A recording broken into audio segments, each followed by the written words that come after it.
ছাব্বিশের বিধানসভা নির্বাচনে মানিকতলা বিধানসভা কেন্দ্রে বিজেপি প্রার্থী তাপস রায়ের সমর্থনে প্রচারে কল্যাণ চৌবে।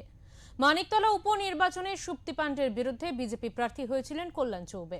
মঙ্গলবার সকালে কলকাতা পুরসভার 12 নম্বর ওয়ার্ডে বাড়ি বাড়ি প্রচার করেন স্থানীয় বিজেপি নেতৃত্ব। ঢাক ঢোল বাজিয়ে চলে জনসংযোগ। 12 নম্বর ওয়ার্ডের দেশবন্ধু পার্ক থেকে মিছিল শুরু হয় মানিকতলা বিধানসভা তৃণমূল প্রার্থী শ্রেয়া পাণ্ডের। এবার লড়াই কাকা ভাইঝির, তাই মানিকতলার দিকে তাকিয়ে রাজনৈতিক মহল।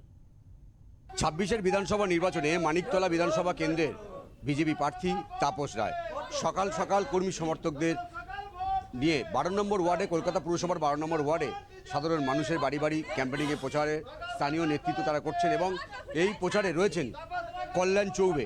আমার দেখুন, তাপস রায় বর্ষিয়ান একজন নেতা। উনি মানিকতলা বিধানসভায় দাঁড়িয়েছেন। মানিকতলা বিধানসভায় দীর্ঘদিন ধরে একটি পরিবার রয়েছেন। আমার মনে হয় সাধারণ মানুষ বিজেপির নেতৃত্বে, নরেন্দ্র মোদীর নেতৃত্বে মানিকতলায় বিজেপির বিধায়ককে বিজয়ী করবে। কিন্তু শ্রেয়া পাণ্ডে বলছেন যে তাপস আমার কাকু হন, জেঠু হন।